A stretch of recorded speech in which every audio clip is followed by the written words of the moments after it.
자, 지금 트럼프 형님 한마디에 전 세계 지수가 나락을 가고 있어요. 지금 미국장도 선물 보시면 거의 2% 빼고 있어요. 아까 전에는 3%인데 그나마 많이 말아 올린 거예요. 아침만 보더라도 빅테크 5%에서 엔비디아는 거의 뭐 8%, 9%까지 빠지고 있었거든요. 그러니까 진짜 공포에 질식살 정도의 분위기입니다. 그런데 이거 안타깝게도 알트코인은 진짜 공포에 질식을 해버렸어요.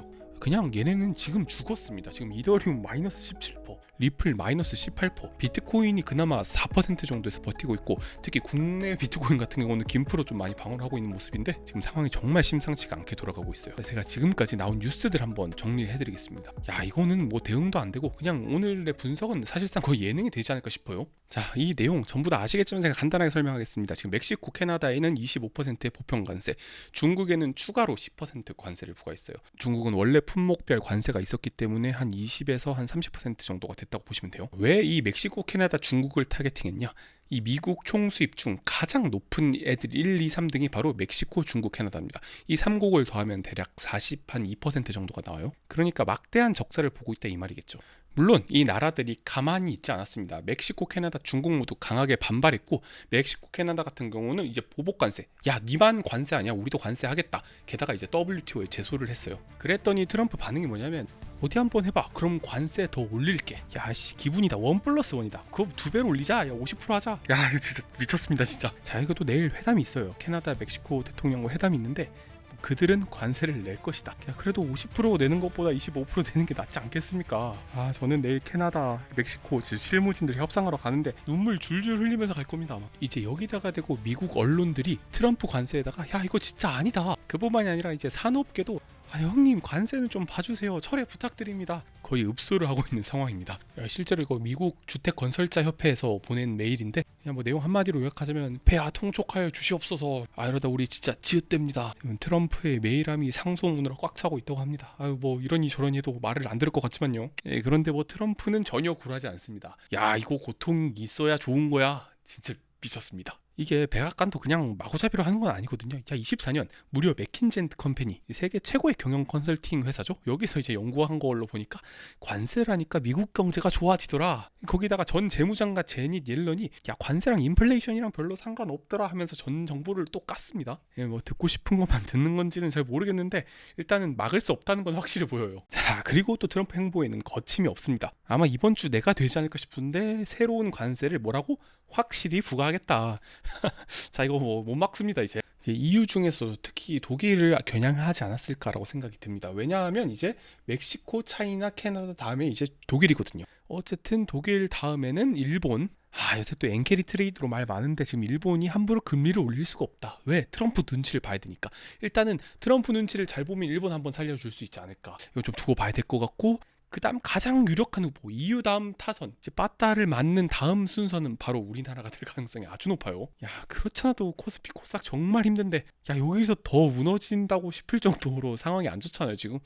아, 좀 봐줬으면 좋겠는데 일단 뭐 우리나라를 봐줄 사람은 아닌 것 같아서 지금 여야건 내각이건 좀 요 문제를 대처하려고 모여서 회의를 좀 한다고 하더라고요. 어찌됐건 좀 잘 좀 해결을 해줬으면 좋겠습니다. 그리고 이것도 회의 결과에서 나온 건지는 잘 모르겠는데 아, 이것도 재미있는 뉴스가 하나 있었습니다. 모 국회의원 수첩에 이런 글귀가 있었어요.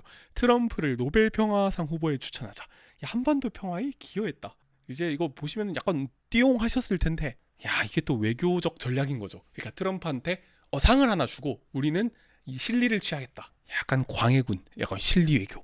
뭐 제가 틀렸을 수도 있습니다. 아니, 아무 제가 틀렸을 것 같아요. 자, 이건 잘 뭔지 모르겠어요. 저도 잘. 자, 거기서 또 재밌는 사건이 있었습니다.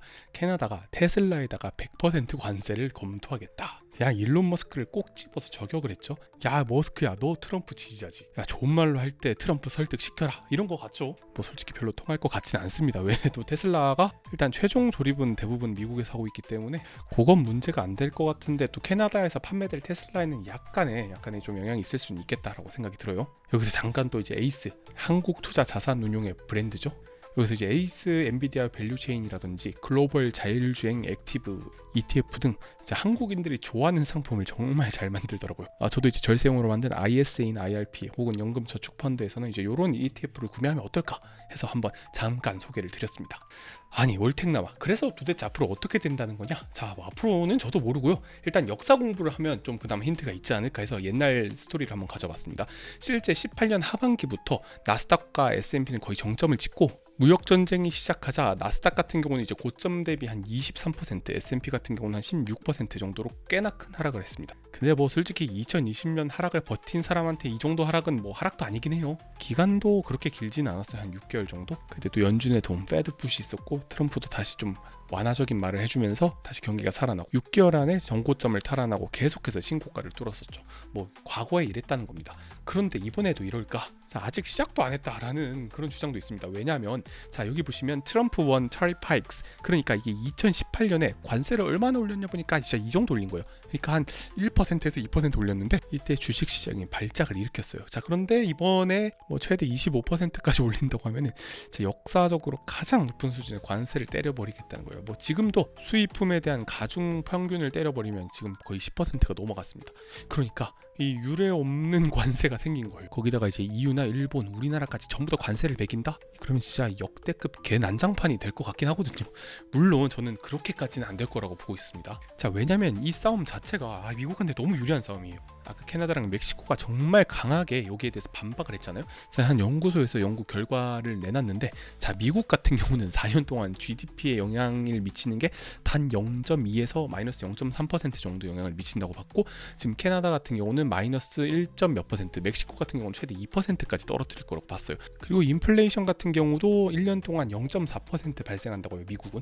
그런데 보시면 이제 캐나다나 멕시코는 상당히 심각해집니다. 그러니까 정상적인 경제 활동이 불가능할 정도로 망가져 버려요. 그러니까 한마디로 말하면 이게 체급이 안 되는 싸움인 겁니다. 이거 너무나 차이가 많이 나요. 사실상 여러 연구기관에서 미국이 이 전쟁으로 얼마나 손해를 보는가 했더니 진짜 미미한 정도인 거예요. 그런데 다른 나라 입장에서는 사실상 거의 존폐를 걸고 싸워야 된단 말이죠. 이거 어떻게 타협을 안 하겠습니까? 안 하면 더 때린다는데. 아마도 어느 정도 협상이 타결되지 않을까. 물론 방향은 미국한테 유리한 쪽으로 될 가능성이 높다고 보고, 뭐 콜롬비아도 그랬잖아요. 뭐 다음 타자들 EU나 우리나라도 아마도 그럴 거고요. 뭐 이런 말 해도 되는지 모르겠는데 사실상 전 세계를 상대로 거의 깡패. 세계 경찰이 아니라 세계 깡패라고 표현해도 될지 모르겠는데 그만큼 강력합니다. 게다가 거침이 없어요. 예전에는 조금이라도 배려를 해주는 감이 없지 않아 있었는데 정말 무자비하게 그지없습니다. 그래도 트럼프 같은 경우는 증시에 상당히 우호적인 인물이에요.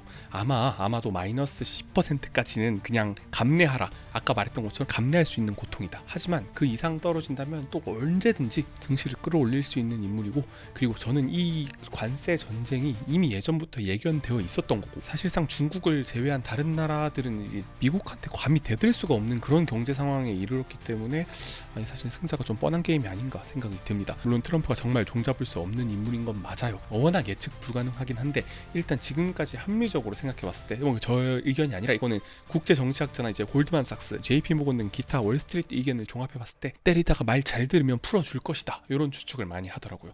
자, 이거 어떻게 될지 정말 궁금한데 앞으로 소식 있을 때마다 제가 또 빠르게 분석할 수 있도록 하겠습니다. 지금까지 월스트리트 테크남이었습니다.